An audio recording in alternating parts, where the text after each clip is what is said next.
ஜெயலலிதா அவர்கள் பழிவாங்க என்பதற்காகவே திராவிட முன்னேற்ற கழகம் தொடுத்த வழக்கு.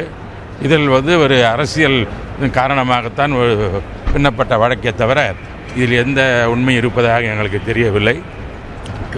இது எங்களுடைய புரட்சித் தலைவி அம்மா அவர்களுக்கு ஒரு திராவிட முன்னேற்ற கழகத்தாரால் தீங்கு இழைக்கப்பட்டிருக்கிறது.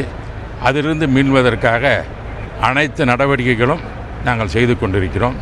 மேற்படி நாங்கள் செல்கின்ற அப்பீலில் வெற்றி பெறுவோம் நம்பிக்கை இருக்கிறது. இப்போ டெல்லி தொடர்ந்து காலதாமதம் இந்த ஆட்சி அமைப்பதில் நீங்கள் 125 சட்டமன்ற உறுப்பினர்களோட ஆதரவு நேற்றைய கொண்டு போய் கொடுத்துட்டீங்க, கடிதம் கொடுத்துட்டீங்க.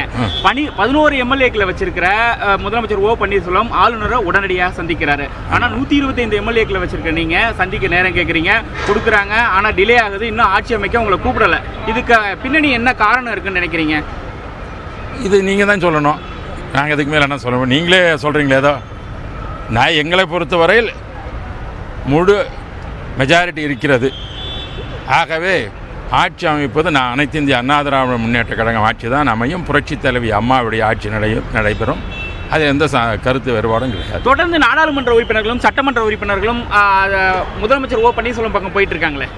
முதலமைச்சர் பன்னீர்செல்வம் எங்கள் கட்சியிலே இப்போ கிடையாது. அது எதுக்கு போகிறாங்கன்னு எங்களுக்கு தெரியாது. ஒரு கட்சியில் இல்லாதவங்க கிட்ட போய் எதுக்காக சேரணும்? அவர் இப்பொழுது கட்சியில் நீக்கப்பட்டிருக்கிறார். அப்படிப்பட்டவரிடம் எதற்காக செல்கிறார் என்று எங்களுக்கு தெரியாது. சரிங்க, சீராய்வு மனு எப்பங்க போட போறீங்க? சீராய்வு மனு விரைவில் போடப்படும். அதற்கு அழுந்த நடவடிக்கை எடுக்கப்பட்டு இருக்கிறது. புரட்சி தலைவி அம்மா மீதும் அனைத்து இந்திய அண்ணா திராவிட முன்னேற்ற கழக மீது வேண்டுமென்றே காழ்ப்புணர்ச்சியின் காரணமாக திராவிட முன்னேற்ற கழகம் தொடுத்த வழக்கில் நாங்கள் மீண்டும் வெற்றி பெறுவோம். சின்னம்மா அவர்களும் எங்களை கழகத்தில் வெற்றி பெற்று வருவார்கள். அதிமுக துணை பொதுச் செயலாளராக டிடிவி தினகரன் தேர்வு செய்யப்பட்டுள்ளார், நியமிக்கப்பட்டுள்ளார். அதே போல் டாக்டர் வெங்கடேசும் அதிமுகவில் இணைத்துக் கொள்ளப்பட்டுள்ளார். வரவேற்கத்தக்கது.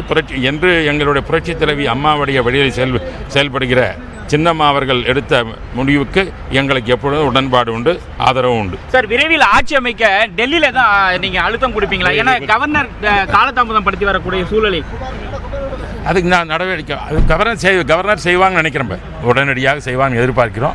சட்டப்படி செய்வார். சட்டத்தில் எங்களுக்கு அத்தனை ஆதரவு எங்களுக்கு இருக்கு. சட்டத்தில் நுணுக்கத்தில் பார்க்கும் பொழுது அனைத்து இந்திய அண்ணா திராவிட முன்னேற்ற கழகத்திற்கு ஆட்சி அமைவதற்குரிய அத்தனை அதிகாரம் எங்களுக்கு உரிமை இருக்கிறது. அந்த உரிமையின் அடிப்படையில் அழைப்பார் என்ற நம்பிக்கை எங்களுக்கு இருக்கிறது. அழைக்கிறதுக்கு வாய்ப்பு இருப்பா? கடைசி கொலை சார். மக்களவை துணை சபாநாயகர் திரு தம்பிதுரை எமது செய்தியாளர் ராஜாவிற்கு பேட்டி அளித்திருக்கிறார். இது தொடர்பான கூடுதல் விவரங்களை எமது செய்தியாளர் ராஜாவிடம் கேட்டு பெறலாம். ராஜா, சொல்லுங்க, இப்ப மக்களவை துணை சபாநாயகர் திரு தம்பிதுரை பல்வேறு கருத்துக்களை நம்மிடம் முன்வைத்திருக்கிறார். என்னென்ன கருத்துக்களை எல்லாம் அவர் சொல்லியிருக்கிறார்? ராஜா, விரிவா சொல்லுங்க. சென்னையிலிருந்து விமானம் மூலம் தற்போது பெங்களூர் வந்தடைந்துள்ளார் மக்களவை துணை சபாநாயகர் தம்பிதுரை. அவரிடம் நாம் கேள்வி எழுப்பினோம். அதாவது தற்போதைய அரசியல் சூழல் குறித்து, இங்கு சட்டமன்ற உறுப்பினர்கள் முதலமைச்சர் ஓ பன்னீர்செல்வத்திற்கு ஆதரவு தெரிவிப்பது குறித்து கேட்டோம். அதற்கு அவர் குறிப்பிட்டது, அவர் கட்சியிலேயே இல்லை, அந்த சூழலில் அவர் பக்கம் ஏன் சட்டமன்ற உறுப்பினர்கள் சென்று சேர்கிறார்கள் என்று தெரியவில்லை என்று தெரிவித்தார். அதற்கு அடுத்தபடியாக இந்த நேற்று சொத்து வழக்கில் தீர்ப்பு குறித்து அவரிடம் கருத்து கேட்டபோது, இது சீராய்வு மனு உச்சநீதிமன்றத்தில் போடுவதற்கு நடவடிக்கை மேற்கொள்ளப்பட்டு வருவதாக தெரிவித்தார். அதற்கு அடுத்தபடியாக டெல்லியில், அதாவது தொடர்ந்து கவர்னர் காலதாமதம் செய்யும் பட்சத்தில் டெல்லியில் நீங்கள் அழுத்தம் கொடுப்பீர்களா? இது தொடர்பாக, அதாவது ஆட்சி அமைக்க 125 சட்டமன்ற உறுப்பினர்களுடைய ஆதரவு இருக்கும் பட்சத்தில் இன்னும் கவர்னர் அழைப்பு விடுக்காததை தொடர்ந்து எதுவும் அழுத்தம் கொடுப்பீர்களா என்று கேள்வி எழுப்பினோம். அதற்கான நடவடிக்கைகள் மேற்கொள்ளப்படும் என்றும் தெரிவித்தார். ராஜா, இப்ப மக்களவை துணை சபாநாயகர் திரு தம்பிதுரை பெங்களூர் வந்திருக்காரு. வேறு யாராவது அதிமுக முக்கிய நிர்வாகிகள் பெங்களூருக்கு வருகை தந்திருக்கிறார்களா ராஜா? அதாவது தம்பிதுரை மட்டும்தான் தற்போது இங்கு பெங்களூர் வந்துள்ளார். தரைமார்க்கமாக வாகனம் மூலம் அதிமுக பொதுச் செயலாளர் திருமதி சசிகலா நேற்று குற்ற வழக்கில் தீர்ப்பு கிடைத்ததை தொடர்ந்து பெங்களூர் செஷன்ஸ் நீதிமன்றத்தில் ஆஜராக தற்போது வந்து கொண்டிருக்கிறார். இன்னும் சற்று நேரத்தில் அங்கு சென்னையிலிருந்து புறப்பட உள்ளதாக நமக்கு தகவல்கள் வந்த வல்ல முன்னர்.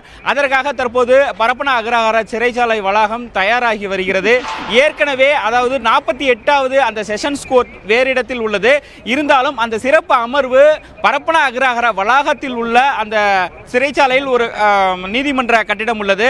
அந்த கட்டிடம் நேற்று தயார் செய்யப்பட்டுள்ளது. அங்குதான் இதற்கான அந்த நேரில் ஆஜராவதற்கான வாய்ப்புகள் இருப்பதாக கூறப்படுகிறது. அதே போல் வந்து பரப்பன அக்ரஹாரத்தில் உள்ள சிறைச்சாலை வளாகமும் முழு அளவில் பாதுகாப்பு போடப்பட்டுள்ளது. இன்று மதியத்திற்குள் அவர் இங்கு வந்து சேரலாம் என்று எதிர்பார்க்கப்படுகிறது. அதன் பிறகு அந்த 48வது நீதிமன்றத்தினுடைய அட்வொகேட்டிடம், அதாவது 48வது நீதிமன்றத்தில் உள்ள ஜட்ஜிடம் அவர் ஆஜராகி அதன் பிறகு அந்த நகல் அவர் கொடுக்கப்பட்ட பிறகு அவர் அடுத்த கட்டமாக என்ன நடவடிக்கை மேற்கொள்கிறார் என்று நமக்கு தெரிய வரும். தற்போது பரப்பன அக்ரஹாரத்தில் கூடுதல் பாதுகாப்பு போடப்பட்டுள்ளது.